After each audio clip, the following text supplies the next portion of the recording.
Hello students, welcome back to the online class. This is the second part of the chapter reproductive health. In this part we are going to cover methods of contraceptive, amniocentesis, sexually transmitted diseases, medical termination of pregnancy, infertility, assisted reproductive technology, and lastly test tube baby. Okay, so let's start. First of all, methods of contraceptive. These are the 5 methods which are used for the process of contraceptive. The first method is known as natural method. In this method we can avoid the pregnancy naturally by avoiding the ovulation and fertilization period. सबसे पहले अगर हम ovulation और fertilization period को अगर हम avoid करने की कोशिश करें तो हमारा जो प्रेगनेंसी का प्रोसेस है वो अवॉइड किया जा सकता है at the time of the menstruation cycle जब कि 14th और 17th डे के बीच में अगर हम कॉपुलेशन के पीरियड को अवॉइड करते हैं तो हमारी प्रेगनेंसी जो होती है वो अवॉइड की जा सकती है. ठीक है.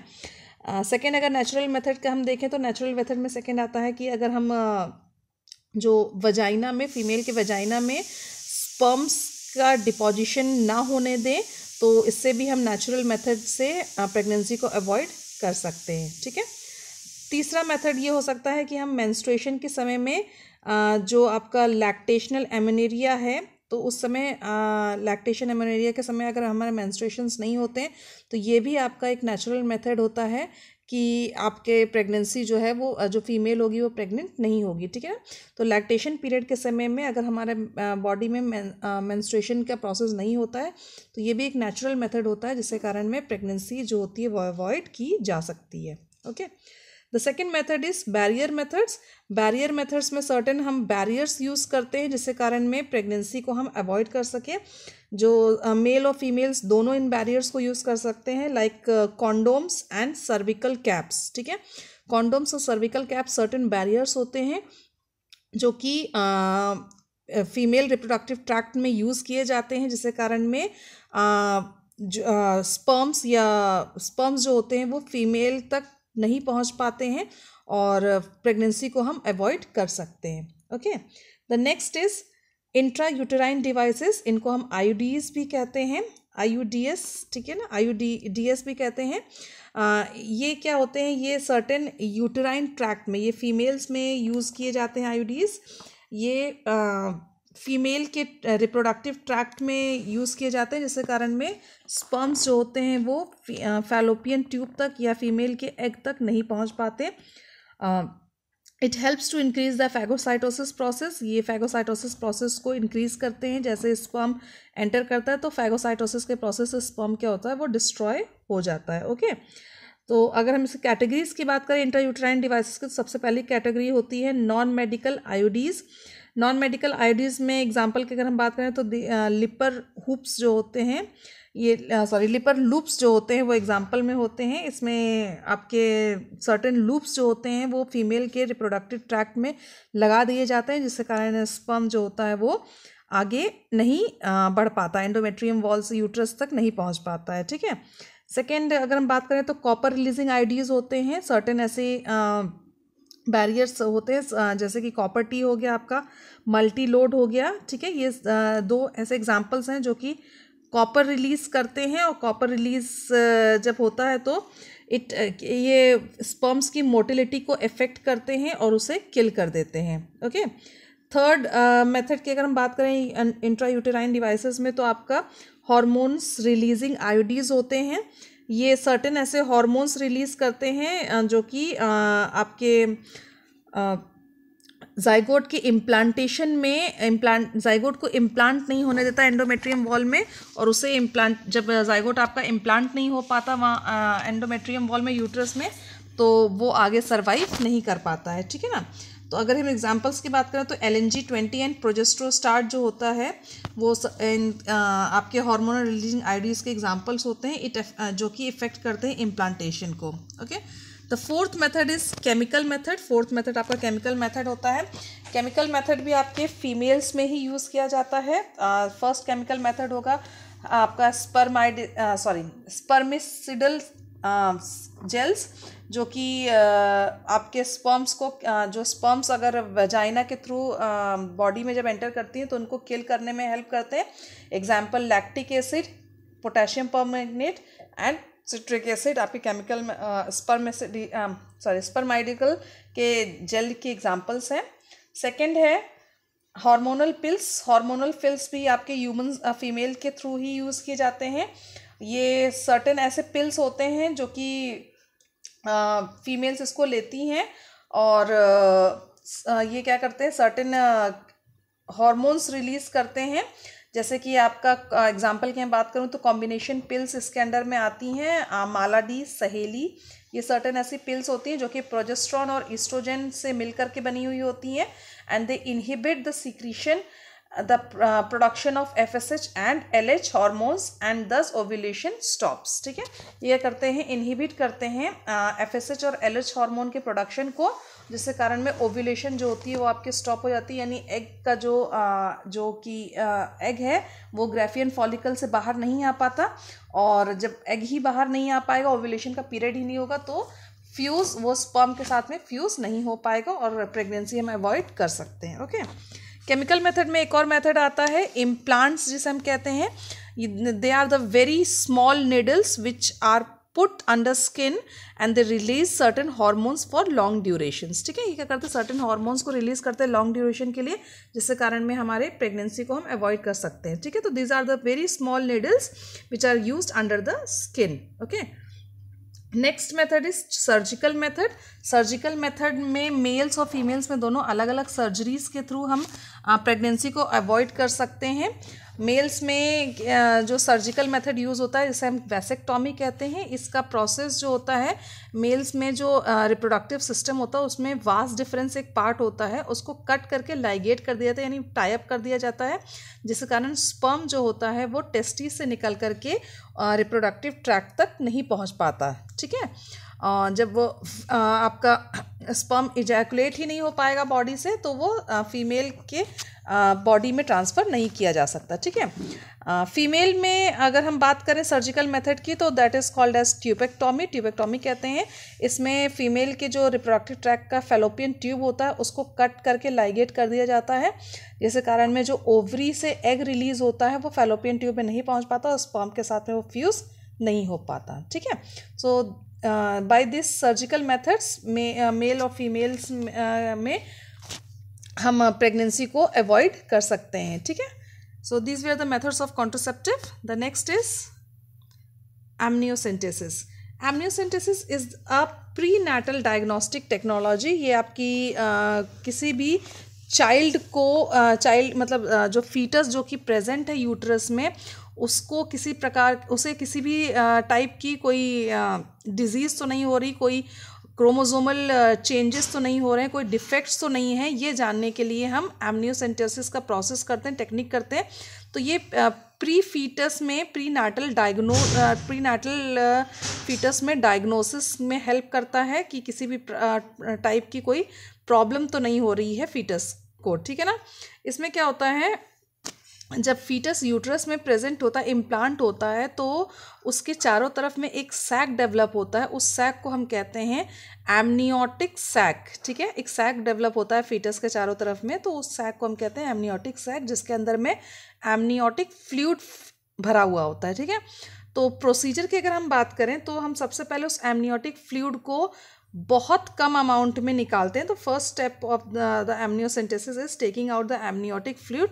सो we take out the amniotic fluid with a very very thin needle. बहुत ही पतली निडल के थ्रू हम एमनियोटिक फ्लूइड को निकालते हैं।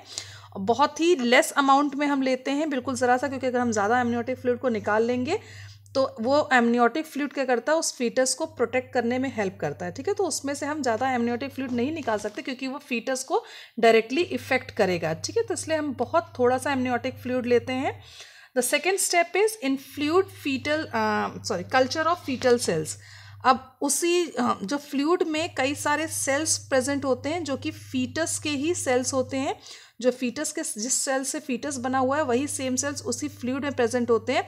तो हम उस फ्लूइड से वो सेल्स को क्या करते हैं, कल्चर करते हैं लैब में। ठीक है, आर्टिफिशियली उसको क्या करते हैं, हम कल्चर करते हैं। ठीक है, तो third is karyotyping. Karyotyping lastly step होता है कैरियोटाइपिंग में।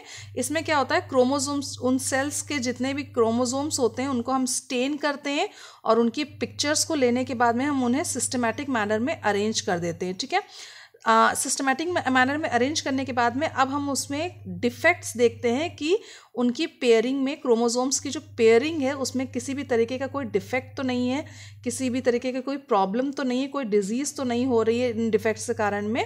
तो हम इसकी टेस्टिंग करते हैं कैरियोटाइपिंग के प्रोसेस में। ठीक है, तो उनके पिक्चर्स हम ईजिली डिटेक्ट कर लेते हैं कि किसी क्रोमोसोम के पेयर में कोई डिफेक्ट तो नहीं आ रहा, कोई डिसऑर्डर तो नहीं हो रहा है। ठीक है, so this is the process of amniocentesis, जिसके थ्रू हम क्रोमोसोमल डिफेक्ट्स को देख लेते हैं। ठीक है, the whole process is done under observation and should be done by a very specialist person। ठीक है, पूरा प्रोसेस बहुत ही ज़्यादा स्पेशलिस्ट पर्सन के अंडर में ही हमें करना चाहिए। ऐसे ही नहीं कि हम किसी भी फीमेल के यूट्रस से एमनियोटिक फ्लूइड को ले लें। It is very dangerous, because अगर ज़रा सी भी निडल उस फीटस को मतलब इन्फेक्ट करती है, लगती है, तो it can harm that fetus, वो फीटस को बहुत ज़्यादा हार्म पहुंचा सकता है। ठीक है, so what can be detected, इस प्रोसेस हम क्या क्या डिटेक्ट कर सकते हैं एमनियोसेंटेसिस के प्रोसेस से। तो फर्स्ट इज क्रोमोसोमल डिफेक्ट्स। अगर क्रोमोसोम्स में किसी भी तरीके के डिफेक्ट्स हैं तो हमें ईजिली कैरियोटाइपिंग के पिक्चर्स में ईजिली वेरीफाई दिख जाएंगी। The second one is sex determination, which is illegal but we can find out the sex also. Karyotyping के जैसे क्रोमोसोम्स को हम अरेंज करते हैं, तो अगर हमें एक्स क्रोमोसोम देखने को मिल रहे हैं, then the fetus is female, and if we are having XY chromosomes then the fetus is male. तो जैसे ही कैरियोटाइपिंग में क्रोमोसोम्स अरेंज होते हैं तो हमें ईजिली सेक्स का डिटरमाइंड हो जाता है। ठीक है, the third is metabolic disorders. अगर क्रोमोसोम्स में किसी भी तरीके के मेटाबॉलिक डिसऑर्डर्स हो रहे हैं तो वो भी हमें ईजिली इस प्रोसेस के थ्रू देखने को मिल जाता है। Okay, so this is the process of amniocentesis. The next is sexually transmitted diseases. Sexually transmitted diseases जो होती हैं वो आपके बॉडी में, फीमेल की बॉडी में जनरली ज़्यादातर होती हैं। They are also called as venereal diseases, इन्हें हम वेनरल डिजीजेस भी कहते हैं। सर्टेन इसके अंदर में कई सारे डिजीजेस आते हैं। कुछ डिजीज़ के एग्जांपल हम देख लेते हैं, जैसे कि आपका क्लेमाइडियोसिस, gonorrhoea, syphilis, ads, hepatitis B. ये सर्टेन ऐसी डिजीजेज हैं जो कि सेक्सुअली ट्रांसमिटेड होती हैं। और अगर हम एक एक करके हम इन डिजीज़ के बारे में देखते हैं। सबसे पहला आपका क्लेमाइडियोसिस की जो पॉजिटिव एजेंट होती है वो एक बैक्टीरिया होता है जिसे हम क्लेमाइडिया ट्रैकोमोटिस मैटिस कहते हैं। ये एक कॉमन बैक्टीरिया होता है। और सिम्टम्स अगर हम बात करें तो मेल की बॉडी में जब ये डिजीज़ होती है तो मेल की बॉडी में जो सर्टेन सिम्टम्स होते हैं वो आपका यूरिनेशन के समय में, जब यूरिन बाहर निकलता है बॉडी से तो बहुत पेनफुल होता है, तो पेनफुल यूरिनेशन होता है। एट द टाइम वेयर बहुत ज़्यादा थिक पस लाइक डिस्चार्ज निकलता है मेल के पेनिस से। ठीक है, फीमेल की बॉडी में अगर ये डिजीज़ होता है तो फीमेल में जो सिम्टम्स होते हैं वो आपके फीमेल में जो कर्विक्स यूट्रस और फैलोपियन ट्यूब होता है उसमें इन्फेक्शंस होने लगते हैं। और अगर ये इन्फेक्शंस को टाइमली हम ट्रीट नहीं करते हैं तो ये पेल्विक इन्फ्लेमेटरी डिजीज़ PID को कॉज करते हैं। ठीक है, ट्रीटमेंट की अगर हम इसकी बात करें तो एंटीबायोटिक्स इसमें यूज़ किए जाते हैं इसके ट्रीटमेंट के लिए। The next disease is gonorrhoea. Gonorrhoea जो होती है वो आपकी नेसेरिया गोनोरिया के कारण होती है, जो कि ये भी एक बैक्टीरियल डिजीज़ होती है। नेसेरिया गोनोरिया जो होता है वो ग्राम नेगेटिव डिप्लोकोकस का स्ट्रेन होता है। सिम्टम्स की अगर हम इसकी बात करें तो मेल्स में ज़्यादातर इनके सिम्टम्स बहुत ईजिली देखे जा सकते हैं।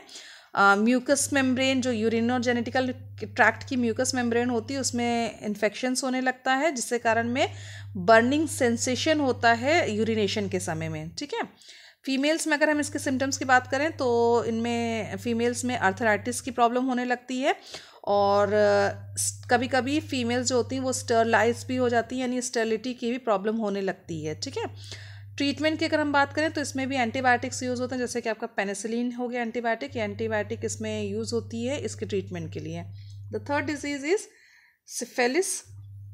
सिफिलिस जो होता है वो भी आपका एक बैक्टीरिया डिजीज़ होता है, और उसके बैक्टीरिया का जिस कारण में होता है वो आपका ट्रेपोनेमा पैलिडम होता है। सिम्टम्स की अगर हमें बात करें तो इसका burning sensation at the time of urination में बर्निंग सेंसेशन होता है। कॉजेज सोर्स इन माउथ में छोटे छोटे सोर्स डेवलप होने लगते हैं, और कैन बी डेडली, बहुत ही ज़्यादा डेंजरस होता है अगर इसकी ट्रीटमेंट ना की जा सके। ठीक है। Next disease is AIDS. AIDS जो होता है वो ह्यूमन इम्यूनो डेफिशिएंसी वायरस के कारण में होता है। HIV वायरस जिसे हम कहते हैं, इस एड्स का full form acquired immuno deficiency syndrome होता है। ये भी एक सेक्सुअली ट्रांसमिटेड डिजीज़ होता है, यानी सेक्सुअली एक पर्सन से दूसरे पर्सन में ट्रांसफ़र किया जा सकता है। सिम्टम्स की बात करें तो ये क्या करता है, पूरे बॉडी के इम्यून सिस्टम को डिस्ट्रॉय कर देता है। इस बीमारी में आपकी जब एड्स होता है पेशेंट को, तो उसको कफ और फीवर जो होता है वो हमेशा रहता है। बॉडी जो होती है पूरी तरीके से इन्फेक्टेड हो जाती है, और कई सारे और भी डिजीजेस, क्योंकि इतनी कमज़ोर हो जाती है बॉडी, तो कई सारे और डिजीजेस उसको इन्फेक्ट करते हैं, जैसे कि निमोनिया, TB, कैंसर्स। ठीक है। और एड्स का कोई भी ट्रीटमेंट नहीं है। It is a life threatening disease. आपकी लाइफ के डेथ के बाद ही ये डिजीज़ आपकी ख़त्म होती है, और इसका कोई भी क्योर या कोई भी ट्रीटमेंट इसका अभी तक पॉसिबल नहीं हो पाया है। ठीक है। The next disease is hepatitis B.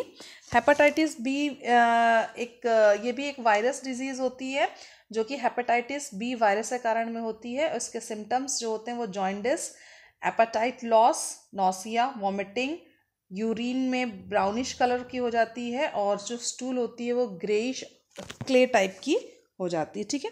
तो this way are the sexually transmitted diseases. ये सेक्सुअली ट्रांसमिटेड डिजीजेस हैं, कुछ इनके एग्जांपल्स हैं जो कि एक बॉडी से दूसरे बॉडी में सेक्सुअली ट्रांसफ़र की जा सकती है। Okay. The next is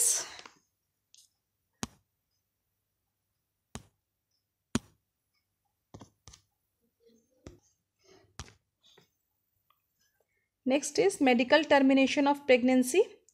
It is a voluntary intentionally abortion induced and performed to end pregnancy before the completion of full term.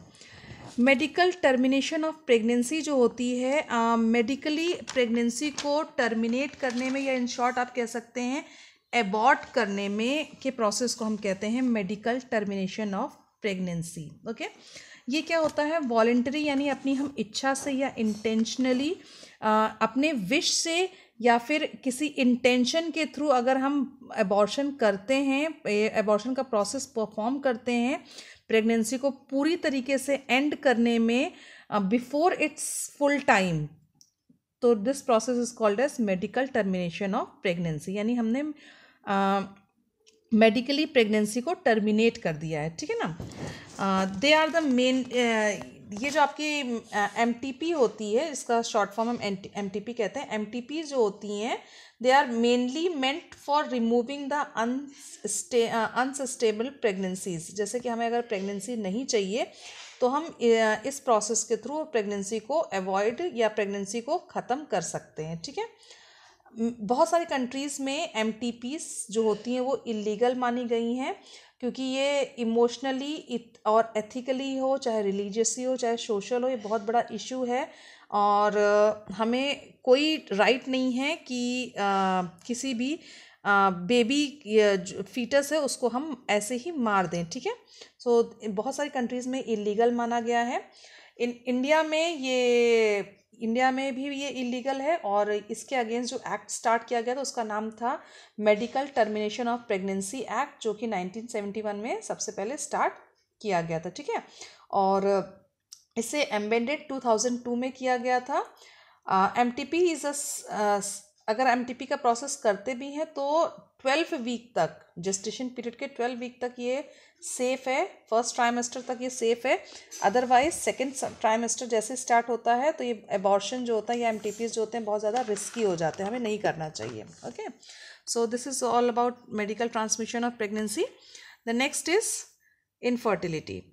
Infertility is the process of failure of to conceive even after 1 to 2 years of regular unprotected sex is infertility. Infertility का process क्या होता है कि जब किसी mail और female जब अपना कॉपुलेशन का पीरियड करते हैं या सेक्स लाइफ जब वो रखते हैं, तो उस समय आफ्टर दैट अगर वो प्रेग्नेंट नहीं हो पाते हैं, if they are not having the child, conceive नहीं कर पाते हैं, तो इस प्रोसेस को हम इनफर्टिलिटी कहते हैं। ये आपके मेल और फीमेल में दोनों तरीके से हो सकता है। मेल भी आपका इनफर्टाइल हो सकता है और फीमेल भी आपका इनफर्टाइल हो सकता है, ठीक है। तो मेन प्रोसेस जो रिप्रोडक्शन का होता है, उसके बाद में हमें ऑफस्प्रिंग्स मिलते हैं।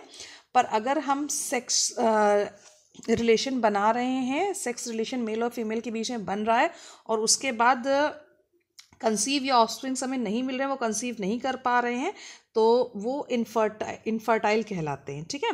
रीजंस क्या होते हैं मेल की इनफर्टिलिटी के लिए? जो पहला रीज़न होता है defect in sperm structure, sperm के स्ट्रक्चर में कोई डिफेक्ट हो सकता है। स्पर्म की मोटिलिटी बहुत ज़्यादा अगर लो होगी तो भी इनफर्टाइल होता है मेल। स्पर्म काउंट, स्पर्म की जो काउंटिंग होती है, स्पर्म के जो नंबर्स होते हैं, अगर बहुत ज़्यादा कम है तो भी इनफर्टिलिटी के अंडर में ही आता है। एब्सेंस ऑफ स्पर्म्स, और स्पर्म्स अगर पूरी तरीके से एब्सेंस है तो मेल आपका इनफर्टाइल कहलाता है, ओके। रीजंस मेल में, फीमेल्स में कौन कौन से रीजंस होते हैं? तो first reason is defective vaginal growth. Vagina की अगर ग्रोथ पूरी तरीके से नहीं हुई है तो मेल आपकी इनफर्टाइल कहलाएगी। कर्विक्स में अगर डिफेक्ट्स होते हैं।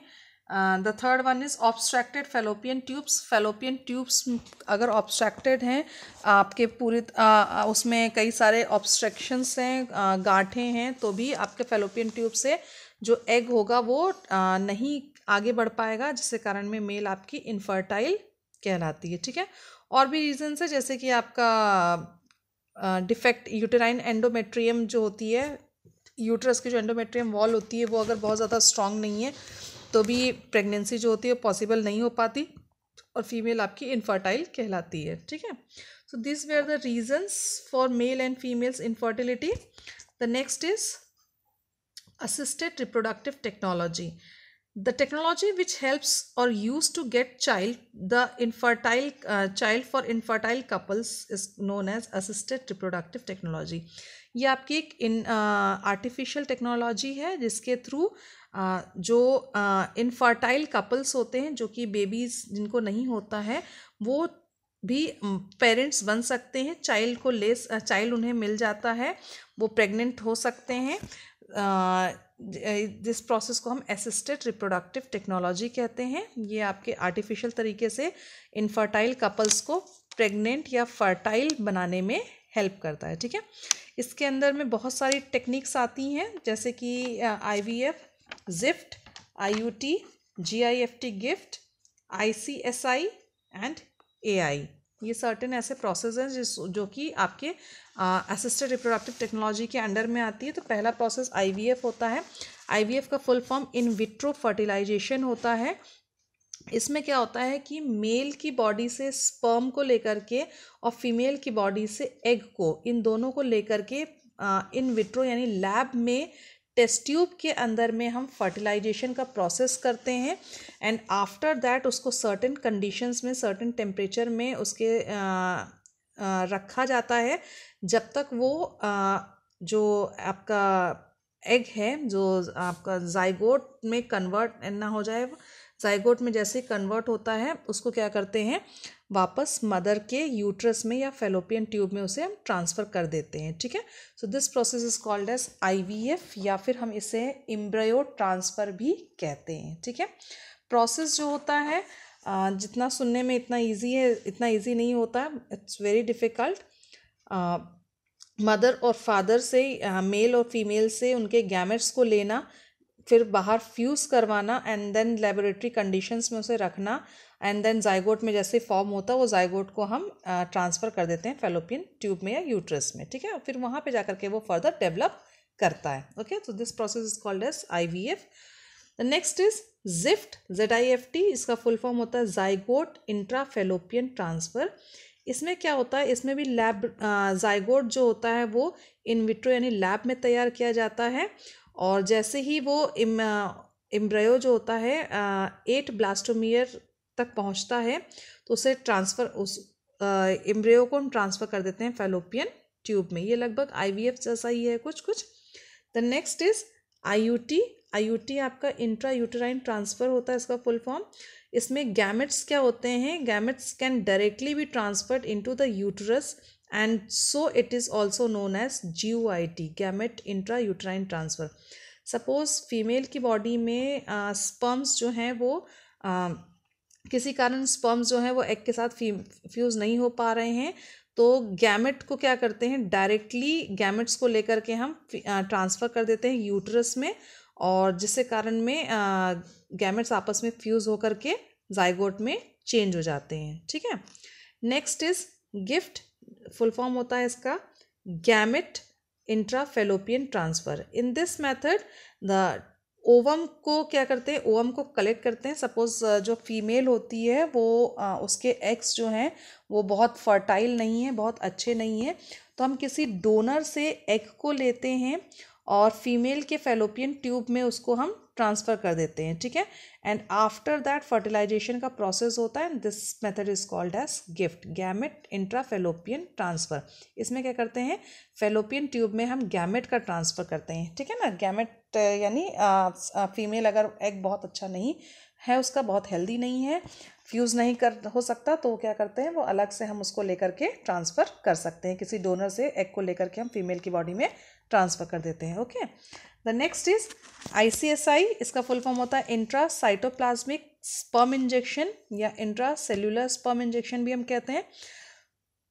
ये भी एक बहुत स्पेशलाइज्ड प्रोसीजर होता है, एम्ब्रायो को फॉर्म करने के लिए लेबोरेटरी में ही फॉर्म किया जाता है, और इसमें कि स्पर्म जो होता है डायरेक्टली इंजेक्ट किया जाता है ओवम के साथ में। ठीक है। और लैब में ही होता है, और फिर उसके बाद फिर ट्रांसफ़र कर दिया जाता है फेलोपियन ट्यूब या यूट्रस में। ठीक है। द नेक्स्ट इज AI, इसका फुल फॉर्म होता है आर्टिफिशियल इंसेमिनेशन। इसमें क्या होता है, इनफर्टिलिटी जो होती है या तो मेल पार्टनर की होती है या तो फिर फीमेल की होती है। ठीक है ना। इसके कारण में क्या होता है कि मेल पार्टनर जो होता है जब इनफर्टाइल होता है, पूरी उसके पास में स्पर्म्स क्या तो काउंटिंग बहुत लो होती है, तो बिल्कुल भी स्पर्म्स उसकी बॉडी में नहीं बनते हैं। तो इस टेक्निक में क्या किया जाता है, जो बॉडी से मेल की बॉडी से सीमन को कलेक्ट किया जाता है, और उस सीमन में जो सीमन का जो स्पर्म्स होता है उसको हम फीमेल की वेजाइना में ट्रांसफ़र कर देते हैं। ठीक है ना। तो यूट्रस में वो ट्रांसफ़र हो जाता है, और उसके बाद फिर फर्टिलाइजेशन का प्रोसेस हो जाता है। तो AI में क्या होता है कि जब मेल इनफर्टाइल होता है तो मेल से हम क्या करते हैं, उसके सीमन को कलेक्ट करते हैं, और सीमन को हम आर्टिफिशियल तरीके से फीमेल की बॉडी में ट्रांसफ़र कर देते हैं। ठीक है। जिसके कारण में फीमेल की बॉडी का जो एग होता है वो उसके साथ फ्यूज़ ईजिली हो जाता है। ठीक है। तो this where the process of assisted reproductive technology. The next is test tube baby. It is the term that refers to a child that is conceived outside the woman's body by a process of IVF.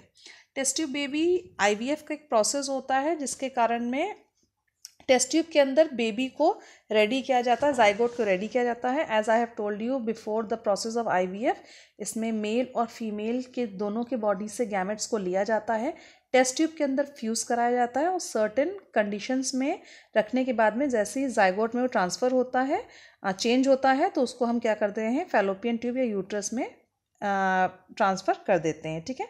And after that जो zygote होता है वो develop करने लगता है, and this is called as test tube baby.